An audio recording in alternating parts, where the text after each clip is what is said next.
اللہ تعالیٰ نے دین کو, جلدی سے بات سمیٹ کے ختم کرتا ہوں, دین کو اتنا مشکل بنا دیا. 5 ٹائم نماز ہے, سال زندگی میں 1 دفعہ حج ہے, زکوٰۃ بھی ہے, پھر رمضان کے.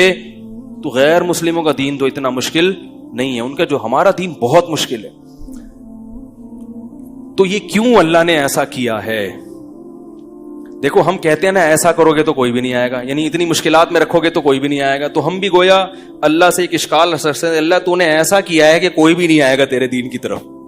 غیر مسلم تیرے دین کو فالو, وہ کہیں گے اتنی مشکلات ہیں یار, 1 نماز ہوتی, ہم تو ہفتے میں 1 دن جاتے ہیں عبادت کا, یہ صبح صبح اٹھا دیتے ہیں ہمیں, فجر میں, پھر ظہر میں, پھر عصر میں, پھر مغرب میں, پھر عشاء میں. اور سردیوں میں تو ٹھکا ٹھک چل رہا ہوتا ہے حساب کتاب, دن چھوٹے ہوتے ہیں نا. ابھی ظہر پڑھ کے آئے ہیں تو عصر پڑھ کے بھی آئے نہیں تو پھر مغرب. تو یہ کیا ہے یہ؟ اور پھر رمضان میں اتنی ٹینشن کہ اللہ تعالیٰ نے اگر ہمیں 12, 13, 14, 15, 16 گھنٹے بھوکا رکھنا ہی تھا تو کھانے کے جو 2 ٹائم تھے وہ ایسے ٹائم دیے جاتے جو نیچرل ہوتے. صبح 8 بجے کا اللہ کہتے ناشتہ کر لو اور رات 8 بجے افطاری کر لینا, 12 گھنٹے بھی ہو جائیں گے اور ہمارا ایک دوپہر کا کھانا کیا ہو جائے گا, ناغا ہو جائے گا. تو چلو ساری زندگی دوپہر کھاتے رہیں, ایک دفعہ لنچ کا ہم نے کیا کر لیا, ناغا.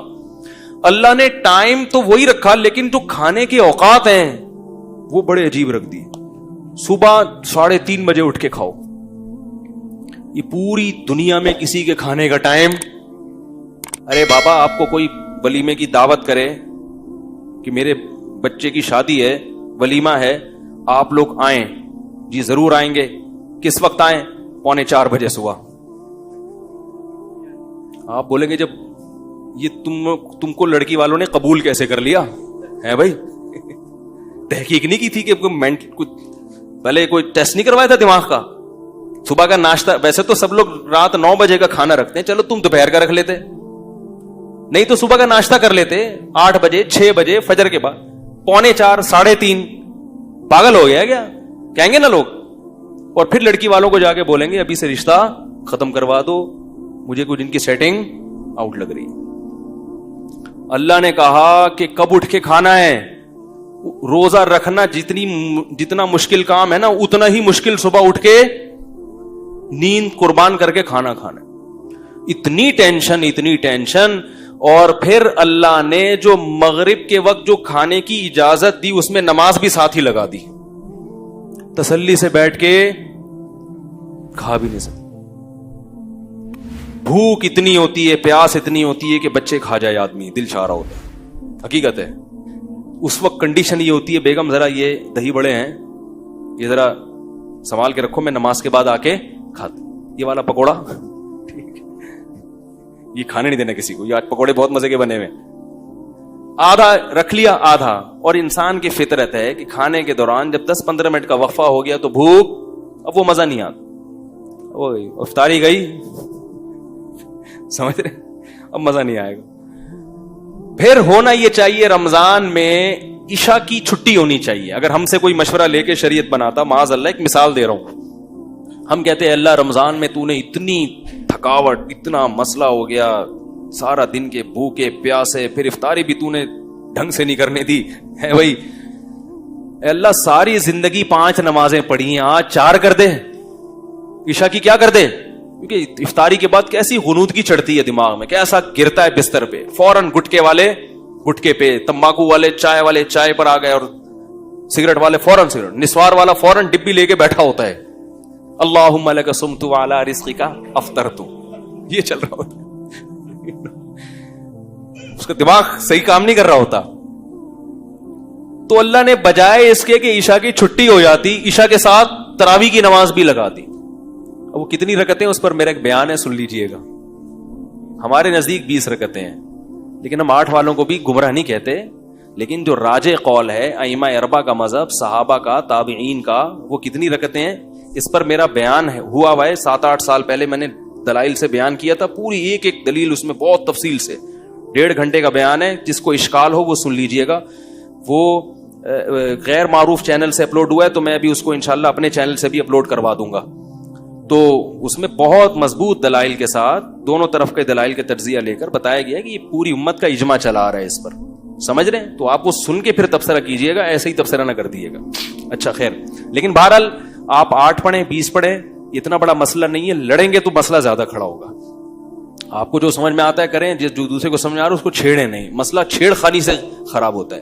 تو ہمارے نزدیک تراویح کی جو سنت نماز ہے وہ کتنی ہے؟ 20 رکعتیں. یہی چاروں ائمہ کا مذہب, یہی صحابہ کا, خلفائے راشدین کا, اور یہی امت میں صدیوں سے اس پر اجماع رہا ہے. علامہ ابن عابدین نے اپنے دور میں آج سے 150-200 سال پہلے لکھا ہے کہ پوری امت میں کہیں ایک جگہ بھی ایسی نہیں جہاں 20 رکعت سے کم ہو رہی ہو تراویح. تو اجماع امت خود ایک دلیل ہوتی ہے. خیر, تو ہونا یہ چاہیے کہ چھٹی ہو جائے, لیکن اللہ نے وہاں بھی کیا کر دیا, کھڑے ہوئے. پھر وہ رکعتیں عام نمازوں سے بھی لمبی ہوتی ہیں, عام نمازوں سے بھی لمبی. کتنی لمبی نماز, کتنی لمبی. پھر بس صبح اٹھنا بھی ہے سحری میں. تو یہ سب ٹینشن اللہ پتہ ہے کیوں دے رہے ہیں؟ بس بات ختم کرتا ہوں, اپنی محبت کی چنگاری پیدا کرنے کے لیے. جس کے لیے قربانی دی جاتی ہے اس کی محبت آہستہ آہستہ دل میں پیدا ہوتی ہے. محبت دودھ جلیبیاں کھانے سے پیدا نہیں ہوتی, محبت محبوب کے لیے قربانی دینے سے پیدا ہوتی ہے. جب تک محبت نہیں ہوگی محبوب کی اطاعت, بولو بھائی, نہیں ہوگی. اسی وجہ سے رمضان سے پہلے جو ہماری کنڈیشن ہوتی ہے, آخری عشرے میں دلوں کی حالت الحمدللہ کیسا ہی سخت دل ہو, کچھ نہ کچھ دل اس کا تبدیل ہو چکا ہوتا ہے.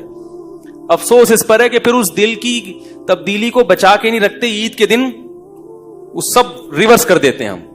اللہ نے تو اس گاڑی کو ٹریک پہ چلا دیا رمضان میں, اب چل رہی ہے تو چلاتے چلے جاؤ. ہم عید میں دوبارہ کچے میں اتار لیتے ہیں اس کو, ٹھیک ہے نا, دوبارہ نہ اتارو. تو ٹریک پہ چلنا مشکل تھا, اللہ انگلی پکڑ کے رمضان میں ہمیں ٹریک پہ چلا دیتے. تو اس لیے میرے بھائی اگلے ہفتے پھر انشاءاللہ اسی موضوع پر بیان ہوگا. خوشی اور رغبت کے ساتھ رمضان کے روزے رکھا کرو, یہ اللہ کی بہت بڑی نعمت ہے. مسلمانوں کے گھروں کی رونق ہے. کتنا اچھا لگتا ہے گھر کی خواتین صبح صبح اٹھ کے, امی اور باجیاں پراٹھے بنا رہی ہیں, سب مل بیٹھ کے کھا رہے ہیں. ویسے تو ہر آدمی اپنا اخپل طریقے سے کھا رہے ہیں آج کل. بچہ اسکول سے آیا, وہ اپنی پلیٹ لے کے صوفے کے نیچے گھس گیا, ایسا ہی ہوتا ہے نا. صاحب دفتر سے آیا, وہ اپنا ادھر کمرے میں اپنے کمپیوٹر کا دروازہ بند کیا, ان کمرہ لاک کیا, وہاں بیٹھ کے پتہ نہیں کیا کر رہے ہیں, انٹی سے باتیں کر رہے ہیں, کیا کر رہے ہیں, کھا بھی رہے ہیں. سب اخپل طریقے سے چل رہا ہے. کم از کم رمضان میں آپس میں کیا ہو جاتا ہے, بولو بھائی, جڑ جاتے ہیں سحری میں, افطاری میں, اور پھر گھر کی خواتین کی قدر بھی ہوتی ہے. کیا خیال ہے؟ ٹھیک ہے نا. اس دن اگر افطاری میں ٹائم پہ کام نہ ہو اور آپ کو وہ چیزیں نہ ملیں, کیسا انسان غضبناک ہوتا ہے. بچے کھانے کا دل کر رہا ہے اور پکوڑے نہ ملیں آپ کو ایسی صورت میں. تو اس لیے جو ہے گیدرنگ ہو جاتی ہے, ایک گھر کا ماحول اچھا ہو جاتا ہے. تو بڑھ چڑھ کے روزے رکھا کریں. تکلیف ہوگی, مرچیں بھی لگیں گی. وہ نعت آئی تھی نا, وہ جب بھی میں تکلیف کا لفظ آتا ہے وہ مرچوں کا لفظ خود بخود یاد ہے. تکلیف بھی ہوگی, مرچیں بھی لگیں گی, لیکن تکلیف اور مرچوں کے باوجود رمضان کے روزے رکھنے. سارا دن کی تھکاوٹ ایک طرف, لیکن اللہ کے نبی نے فرمایا, بس حدیث سنا کے بعد ختم کرتا ہوں, للصائم فرحتان, ہم دن بھر کی تکلیف کو دیکھتے ہیں, 2 فرحتوں کو نہیں دیکھتے, 2 خوشیوں کو نہیں دیکھتے. فرمایا روزے دار کو 2 خوشیاں ملتی ہیں. سارا دن کی ٹینشن مت دیکھو, ان 2 خوشیوں کو دیکھو جو نبی بتا رہے ہیں. فرمایا ایک عند الافطار, افطار کے وقت اسے خوشی ہوتی ہے. افطار کے وقت اس کو سارا دن بھوک پیاس اللہ کے لیے, اب کھانا بھی کس کے لیے. تبھی نبی کیسی پیاری دعا پڑھتے تھے افطار کے بعد, ذهب الظما, آپ صلی اللہ علیہ وسلم فرماتے تھے پیاس چلی گئی, وابتلت العروق, اور رگیں تر ہو گئیں, رگیں تر ہو گئی. یہ اپنا مزہ. فرمایا وثبت الاجر انشاء اللہ تعالی, اور پورے دن کے روزے کا ثواب اللہ کے دفتر میں لکھ لیا گیا. اصل اجر تو قیامت میں ملے گا. میں کہتا ہوں وہ نہ بھی ملتا تو ایک اجر تو اللہ نے دنیا میں دے دیا.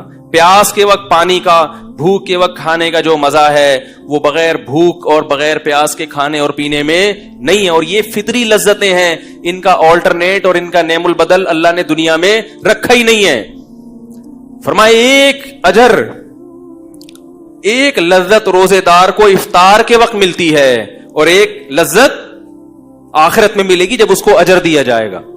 تو آپ صلی اللہ علیہ وسلم نے رمضان کے قیام کو یعنی تراویح اور تہجد کی بھی فضیلت بیان کی, اور آپ صلی اللہ علیہ وسلم نے رمضان میں دن کے روزے کی فضیلت بھی بیان کی. ایک روزہ بھی اگر چھوڑ دیا بغیر عذر کے, پورے سال روزے رکھو گے رمضان کے روزے کے برابر نہیں ہو سکتے. اس لیے گھروں میں خواتین کو بھی سمجھائیں, اپنے جو بچے جو 10 سال یا 11-12 سال کی عمر سے زیادہ ہو چکے ہیں, چھوٹے بچوں کو نہیں رکھوانے چاہیے, تو تھوڑا سا میچور ہو چکے ہیں, ان کو بھی عادت بنائیں روزوں کی, اور خود بھی ہمت کریں. یہ بہار ہے جو اللہ نے مسلمانوں کو دی ہے, اس سے ہم اللہ کے انشاءاللہ قریب ہو جائیں گے. اللہ تعالیٰ سمجھنے کی, عمل کرنے کی توفیق عطا فرمائے.